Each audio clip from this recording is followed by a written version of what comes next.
YouTube channel Bharat तंत्र में आपका स्वागत है। आज मैं मौजूद हूँ उत्तराखंड राज्य योजना आयोग के पूर्व उपाध्यक्ष श्री विनय कुमार रोहिला जी के जसपुर स्थित आवास पर। आज जसपुर के फैज़-ए-आम इंटर कॉलेज में रोहिला जी के द्वारा एक अल्पसंख्यक सम्मेलन का आयोजन किया गया। अब रोहिला जी से बात करते हैं कि इस सम्मेलन का क्या उद्देश्य था और सम्मेलन किस स्तर पर आयोजित किया गया। तो रोहिला जी बताइए कि जो आज अल्पसंख्यक सम्मेलन का आयोजन आपके द्वारा किया गया, तो इसका सम्मेलन का क्या उद्देश्य है, ये बताएंगे। मैं सभी दर्शकों को नमस्कार करता हूं और आपको बधाई भी देता हूं कि भारत तक टीवी चैनल जो है लगातार इस क्षेत्र की समस्याओं को एक प्लेटफार्म के रूप में उठा रहा है और हमको भी बहुत इस चीज़ों की शिक्षा दीक्षा मिलती है कि कहाँ हमको क्या करना चाहिए। इसके लिए बहुत बहुत धन्यवाद। मेरी एक हमेशा इच्छा रही है कि हम समाज के और नज़दीक, दीनदयाल जी का जो अपना कथन था कि समाज के अंतिम व्यक्ति तक विकास को पहुँचाना, और विकास के माध्यम से जब अंतिम व्यक्ति के पास सुविधाएं पहुंच जाएंगी, सरकारों की सुविधाएं पहुंच जाएंगी, तो समाज विकसित होगा। उसी प्रक्रम को मैं धारण करते हमारे माननीय प्रधानमंत्री जी ने ये प्रयास किया है कि अल्पसंख्यक समुदाय, जिसमें विकास की चर्चा इस प्रकार से होती है कि नहीं हुई,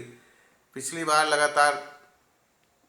50 वर्ष तक लगभग कांग्रेस का ही शासन रहा और कांग्रेस ने प्रचार बहुत किया कि हम आपके लिए कर रहे हैं, मुस्लिम भाइयों के लिए कर रहे हैं, सिख भाइयों के लिए कर रहे हैं, बुद्धिस्ट के लिए कर रहे हैं, पारसी के लिए कर रहे हैं, जैन के लिए कर रहे हैं। ये किया कुछ नहीं। उन्हीं बातों को अगर हम चर्चा करें तो अगर किया होता तो ये सब वर्ग बहुत विकसित हो जाता,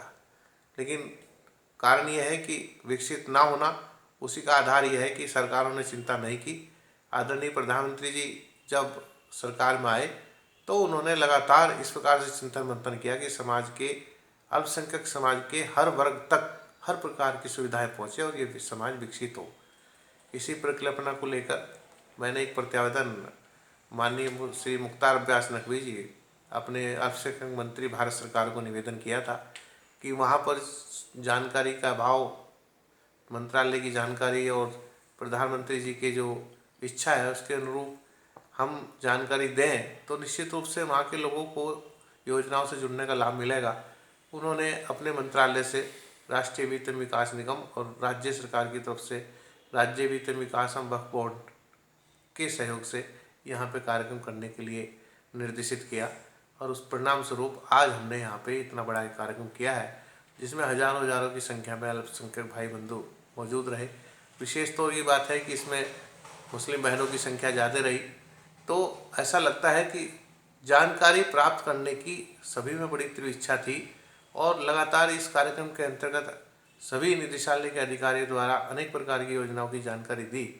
और इस योजना से लोगों ने लिखा भी है, उसमें क्रॉस कट क्वेश्चन भी किए और लाभान्वित हुए हैं। जैसे मैं आपको थोड़ा संक्षेप में बता देता हूँ कि एक स्कीम है सीखो कमाओ, नई रोशनी के अंतर्गत जो है महिलाओं में क्यों विकसित करने के लिए, उनका व्यक्तित्व विकसित करने के लिए सरकार ने पहल की है। इसी प्रकार से हमारी धरोहर में बहुत सारे अनेक कार्यक्रम भारत सरकार ने चलाए हैं मंत्रालय के द्वारा कि अल्पसंख्यक समुदाय को समृद्ध एवं विकसित एवं सुरक्षित कैसे किया जाए। इसी प्रकार वक्फ प्रबंधन के अंतर्गत जो वक्फ की प्रॉपर्टियाँ हैं और शहर की प्रॉपर्टियाँ हैं वक्फ के अंतर्गत, उन्हें संरक्षित और सुरक्षित करने के लिए लिपिबद्ध किया गया। अनेकों प्रकार से संस्थानों के द्वारा सहायता, जैसे मौलाना आज़ाद फाउंडेशन है, शिक्षा फाउंडेशन है, उसके माध्यम से लोगों की सहायता किस प्रकार से हो सकती है, उसके अंदर से कार्यक्रम चलाए गए। राष्ट्रीय अल्पसंख्यक वित्त विकास निगम के द्वारा ऋण योजना के अंतर्गत लोगों को सहायता की जा रही है। इसी प्रकार अल्पसंख्यक कल्याण का विकास करने के लिए 15 सूत्रीय कार्यक्रम भारत सरकार द्वारा जारी किया गया और राज्य सरकार उस दिशा में लगातार निरंतर प्रयास कर रही है, जिसके अंतर्गत आपको मैं बताना चाह रहा हूँ कि शिक्षा में सुधार, मेधावी छात्रवृत्ति वृत्ति, रोजगार गारंटी योजना, ग्रामीण आवासन विकास और अनेकों प्रकार के, जैसे मान लो दंगा हो जाता है, दंगे के अंदर जो अल्पसंख्यक भाई बंधु का नुकसान होता है उसकी भरपाई का भी विचार विमर्श और उसकी सहायता के लिए भी 15 सूत्रीय कार्यक्रम में स्थान रखा गया है। लेकिन आप ये देखिए, इस योजना की यदि जानकारी नहीं होगी, विषय की जानकारी नहीं होगी, तो आप क्या लिखेंगे दरखास्त में? और दरखास्त नहीं लिखेंगे, जानकारी होगी नहीं, तो एक लाचार व्यक्ति के रूप में आप बैठे रहेंगे और कुछ नहीं होगा तो सरकार को कहेंगे कि सरकार कोई मदद नहीं कर रही है। लेकिन सरकार ने इतना बड़ा काम किया है कि मैं भी जब ये सारी जानकारियां मुझे मिली योजना आयोग के उपाध्यक्ष के रूप में, तो मेरी इच्छा शक्ति हुई कि इन योजनाओं की जानकारी यहाँ के अल्पसंख्यक समाज को दें, तो निश्चित रूप से वो इसका लाभान्वित होगा। आपको हम बताएं, शिक्षण कार्यक्रम के लिए छात्रवृत्ति योजनाएं हैं, उनकी यहाँ पे कोई जानकारी नहीं है। इसी प्रकार से छात्रों के लिए मौलाना आज़ाद राष्ट्रीय शिक्षा संस्थान से छात्रवृत्ति योजना मिल रही है। पढ़ो और प्रदेश में जाओ, जिन बच्चों को जाके विदेशों में पढ़ाई करनी है उसके लिए भी सहायता सरकार दे रही है, लेकिन यहाँ जानकारी नहीं है। नया सवेरा के अंतर्गत विभिन्न प्रकार की निःशुल्क कोचिंग योजनाएं, कोचिंग सेंटरों के अंदर नए सवेरे में अगर कोई बच्चा अल्पसंख्यक विभाग का समुदाय का कोचिंग करना चाहता है तो उसको नई सवेरा योजना के अंतर्गत कोचिंग सेंटर की सुविधा है। इसी प्रकार से ये कोई लड़का IAS और PCS अन्य लोक सेवा आयोग तथा कर्मचारी चयन आयोग की परीक्षा की तैयारी कर रहा है, तो उसको भी सरकार उसकी फीस सरकार देने के लिए तैयार रहती है। तो अनेकों प्रकार के सीखो और कमाओ में आप किसी कार्य को सीखो, उसकी ट्रेनिंग लो और फिर उस ट्रेनिंग को लेने के बाद आप ये तो नौकरी करो या उसमें अपने इंस्ट्रूमेंट्स सीखने के से, कला कौशल को सीखने से अपना कोई काम कर लीजिए। प्रारंभिक कलाओं यानी कि जो शिल्प है, जो जैसे आपका शिल्प आपको जानते हैं, आप मान लो साड़ी बुनना चाहते हैं या कोई दस्तकारी काम चाहते हैं, हुनर योजना के अंतर्गत इतनी सहायता की जाती है कि अब तो पूरे देश में हुनर हाट की प्रशंसा हो रही है। मित्रों, इस प्रकार से राज्य के अंदर भी केंद्र के अनुरूपी अनेक प्रकार की सहायता भारत सरकार और राज्य सरकार अल्पसंख्यक समुदाय की कर रही है। लेकिन मैं समझता हूं कि मैंने यहाँ कार्यक्रम में पूछा कि क्या आपको इन योजनाओं की जानकारी है, तो किसी व्यक्ति ने कहा कि मुझे जानकारी है। तो इस प्रकार से आज जो हमने कार्यक्रम किया वो पूर्ण रूप से सफल हुआ कि हमने इतने हजार आदमियों को जानकारी दी है। वो जानकारी से जुड़ने के लिए आगे बढ़ रहे हैं, फार्म मांग रहे हैं, क्वेश्चन कर रहे हैं और यहाँ पर अनेकों दिक्कतों का लोगों ने अपनी बताई कि जैसे बैंक जो है सहयोग नहीं करता है, तो हमने व्यवस्था की है कि सभी बैंकों का कार्यक्रम हम एकदम यहाँ करने वाले हैं और उनसे अनुरोध भी करेंगे। और सरकार का स्पष्ट रूप से देश के प्रधानमंत्री जी का सभी बैंकों को निर्देश है कि जनता के हित में जनता को सहयोग करें और उनको परेशानी किसी प्रकार का ना हो, इस तरह का आचरण व्यवहार बैंकों के द्वारा होना चाहिए। तो मैं समझता हूँ वो हम यहाँ ये जो कठिनाई आई इसको दूर करने के प्रयास कर रहे हैं। इसी प्रकार से दूसरी कठिनाई आई कि उर्दू टीचरों की नियुक्ति नहीं रही, तो हमारे अल्पसंख्यक आयोग के उपाध्यक्ष आदरणीय मजहर नवाब नईम ने अभी बताया है कि उन्होंने आयोग के माध्यम से पहल की है कि अभी तमसी नगर में 57 उर्दू टीचरों की भर्ती होने जा रही है। इसी प्रकार से अभी हमारे बीच में अपनी बहन जी उपस्थित हैं जो राज्य महिला आयोग के उपाध्यक्ष हैं। उन्होंने बताया कि महिलाओं के उत्पीड़न को हम कैसे रोक सकते हैं, किस प्रकार से वो पहल कर रही हैं, कि उन्होंने कितने केसेस को में डिसीजन कराने की प्रोसेस चालू की और जहां भी उनको सूचना मिलती है वहीं वो त्वरित कार्रवाई के लिए अपेक्षित कार्रवाई करती है। इस प्रकार से हमारे डॉक्टर ये अपने शादाम सब जो 15 सूत्रीय कार्यक्रम के हैं, इन्होंने सब चीज़ों योजनाओं की जानकारी दी और अपने सरदार इकबाल सिंह जी ने उन्होंने भी अल्पसंख्यकों के हित में सारी चीज़ें बताई। अपने यहाँ पे प्रदेश अध्यक्ष जो इंतजार हुसैन भाई हैं अल्पसंख्यक मोर्चा भारतीय जनता पार्टी उत्तराखंड के, उन्होंने भी इस कार्यक्रम की रूपरचना के अंतर्गत अनेकों प्रकार की जानियाँ आज यहाँ जनता को दी है और अनेकों महानुभाव और अधिकारियों द्वारा लगातार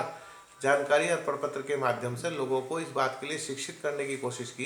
कि आप इन प्रपत्र के अनुरूप कागज़ भरिए, योजना से जुड़िए और यदि कोई दिक्कत आती है तो जिला अल्पसंख्यक अधिकारी से संपर्क करते हुए निदेशालय तक संपर्क करें या निदेशालय में संपर्क करें तो निश्चित रूप से वहाँ से आवश्यक मदद होगी। मैं समझता हूँ इस प्रकार का प्रयास यहाँ पे जो राजनीतिक दल पहले रहे या राजनीतिक कार्यकर्ता रहे जो लगातार इस जसपुर विधानसभा क्षेत्र के अंदर अपना नेतृत्व देते रहे, जो 20 साल वाले हों जो 5 साल वाले हों, उनको भी इस तरह के प्रयास करने चाहिए। विधायक बन के विधायक के रूप में केवल विधायक के नाम की राजनीति करना ये बहुत छोटी चीज़ है, लेकिन उस विधायक के दायित्व के साथ भी उसके कर्तव्य पैदा होते हैं, उनको भी निभाना चाहिए। जनता की बात सुने, जनता के पास जाएं, जनता को अपनी योजनाएं बताएं, उस योजनाओं का फिर शिविर लगवाएं, उनके अधिकारी उनसे बुलवाएं, ताकि वो लोग उनके फार्म भरें। 100 फार्म भरेंगे 13 तो पास होंगे।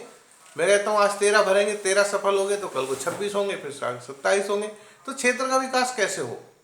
अगर हम विकास ही नहीं करेंगे, सोचेंगे ही नहीं, तो मैं समझता हूँ ऐसे दायित्व, जो भी कोई किसी प्रकार का दायित्व किसी को मिलता है तो वो दायित्व बिना दायित्व वाला ही रह जाता है। इसलिए मेरा प्रयास रहा है कि हमने यहाँ की जनता को सरकार के कार्यों से जोड़े और उनको लाभ उनको सीधा मिले। इसी कड़ी में अल्पसंख्यक जागरूक शिविर यानी कि अल्पसंख्यक सम्मेलन कार्यक्रम आज हमने किया था और सभी महानुभावों ने बहुत अच्छा इसे बढ़ चढ़ कर भाग लिया। सभी मित्र बंधु यहाँ उपस्थित रहे, लगातार 4 घंटे तक इस कार्यक्रम में जुड़े रहे और अंत में अपनी शुभकामनाएं एक दूसरे को देकर हम यहाँ से जा रहे हैं। मुझे ऐसा लगता है कार्यक्रम निश्चित रूप से आने वाले अल्पसंख्यक समुदाय के सभी भाई और बहनों के लिए बहुत ही उज्जवल भविष्य को लेकर आएगा, ऐसी मेरी शुभकामनाएं। तो मैं अभी वार्ता कर रहा था उत्तराखंड योजना आयोग के पूर्व उपाध्यक्ष श्री विनय कुमार रोहेला जी से। तो आज उनके द्वारा जो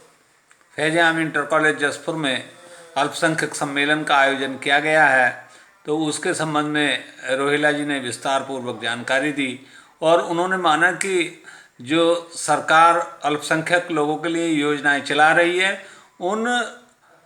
योजनाओं की जानकारी लोगों को नहीं है, इसीलिए उन्हें योजनाओं का लाभ नहीं मिल पा रहा है। और इन योजनाओं की जानकारी देने के लिए इस सम्मेलन का आयोजन किया गया, ताकि लोग योजनाओं की जानकारी प्राप्त कर सकें और उनसे लाभ उठा सकें। यूट्यूब चैनल भारत तंत्र के लिए पत्रकार सुशील चौहान। नमस्ते।